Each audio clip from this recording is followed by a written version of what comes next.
Seolah-olah tim sus tidak bergerak. Kami memahami itu. Karena apa yang diutarakan Bapak Kapolri tadi memang benar.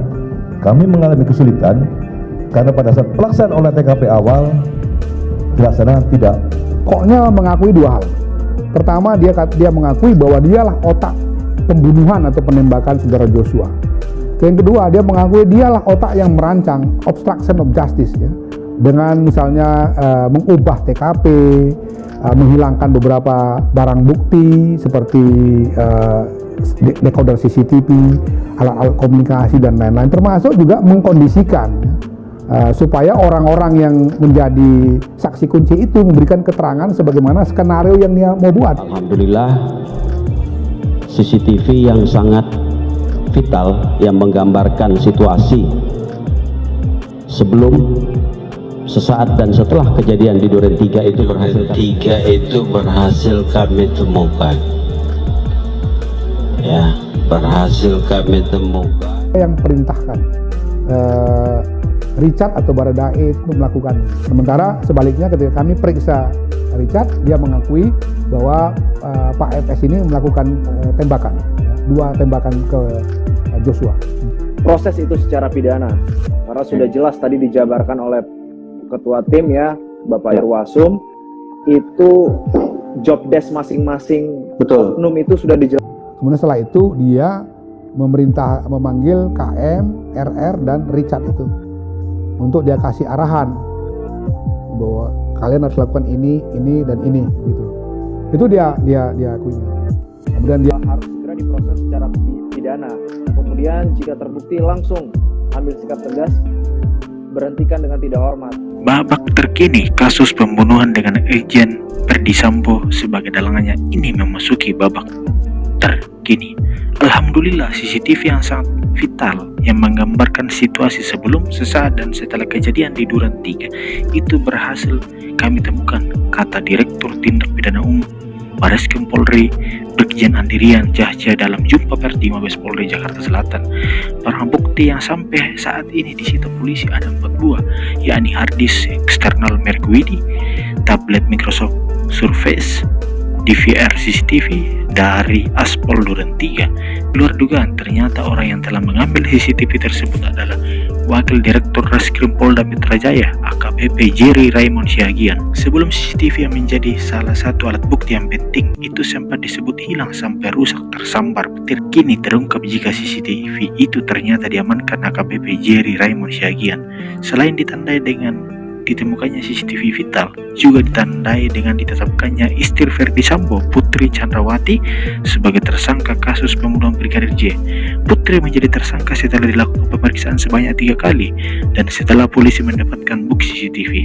Berdasarkan 2 alat bukti, yang pertama keterangan saksi, kemudian bukti elektronik CCTV. Jelasnya, CCTV itu ada di Jalan Saguling dan di dekat lokasi pembunuhan Brigadir J di Duren 3. Ini yang jadi pertanyaan publik yang diperoleh dari DVR Pos Satpam. Inilah yang menjadi bagian barang bukti tidak langsung yang jadi petunjuk bahwa PC yang ada di lokasi sejak di Saguling sampai di Duren 3 dan lakukan kegiatan-kegiatan yang jadi bagian perencanaan pembunuhan Brigadir Joshua, tuturnya. Penjelasan soal ini menjadi salah satu dengan penjelasan soal klaster-klaster polisi yang melakukan penghalangan penyidikan. Lebih spesifik lagi adalah mengambil CCTV, dan diketahui bahwa klaster-klaster perintah penyidikan dalam kasus ini ada beberapa klaster. Pengambilan CCTV berarti merintangi penyidikan kasus pembunuhan Brigadir J.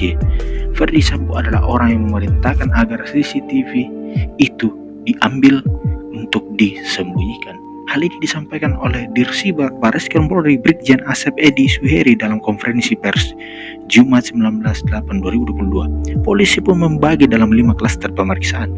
Ternyata ada banyak polisi, ada 16 orang saksi yang diperiksa polisi soal raibnya CCTV dari sekitar tempat kejadian perkara TKP pembunuhan Brigadir J. 6 perwira polisi diduga turut terlibat merintangi penyidikan. 6 perwira tersebut, 6 perwira Inspektur Pengawasan Umum Irwasum mengungkap ada 6 perwira polisi yang diduga turut melakukan obstruction of justice atau menghalangi penyidik. Salah satunya Irjen Sambo sendiri. Para perwira ditempatkan secara khusus atau patus nama-nama penghalang penyidikan. Yang pertama, bahwa Irjen Verdi Sambo selaku mantan Kadif Propam itu sendiri, berdasarkan informasi yang dilihat di media, Verdi Sambo diduga menjadi otak pembunuhan dan merekayasa kasus ini. Dari pembunuhan menjadi seolah-olah peristiwa baku tembak, Verdi Sambo memerintahkan untuk mengambil CCTV vital itu untuk disembunyikan. Kemudian yang kedua, Brigadir Jenderal Hendra Kurniawan selaku Karo Pominal Divisi Propam Polri. Brigjen Hendra diduga mengeluarkan perintah untuk mengambil dan mengganti DVR CCTV. Sikap tidak berempati terhadap keluarga Brigadir Yosua ketika mengantarkan jenazah di Jambi juga dijadikan catatan atas sikap dan tindakan beliau terhadap keluarga korban. Kemudian yang ketiga, Kombes Agus Nurpatria selaku Kaden A Biro Paminal Divisi Propam Polri. Kombes Agus diduga menerima perintah dari Brigjen Hendra Kurniawan untuk mengamankan, mencopot, mengganti DVR CCTV yang terpasang di pos Satpam Duren 3 dengan DVR CCTV yang baru. Kemudian yang keempat, AKBP Arif Rahman Arifin selaku Wakadenbe Biro Paminal Divisi Propam Polri diduga memerintahkan penyidik Polres Jakarta Selatan membuat BAP 3 saksi mengikuti arahan Biro Paminal. Yang kemudian yang kelima, Kompol Bakuni Wibowo selaku PS Kasub Bakriksa Divisi Propam Polri. Kompol Bakuni diduga menyimpan DVR CCTV terkait pembunuhan Yosua. Dia juga diduga menyerahkan DVR CCTV dari Kompol Cuk kepada seorang perwira berpangkat AKP.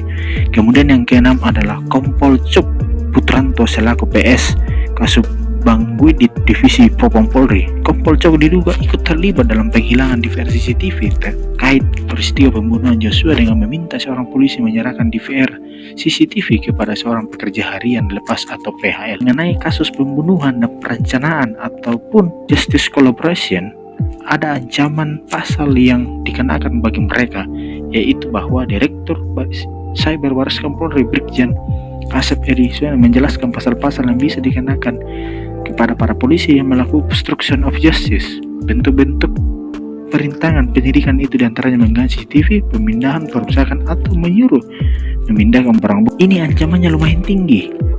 Asep menyebut sejumlah pasal mulai dari Undang-Undang ITE, dia menyebut pasal 32 dan 33. Kedua pasal itu memuat ancaman pidana 8, 9 hingga 10 tahun penjara. Asep juga menyebut KUHP, yakni pasal 221 dan pasal 223. Masing-masing pasal obstruction of justice itu mengandung ancaman 9 bulan dan 2 tahun 8 bulan kurungan.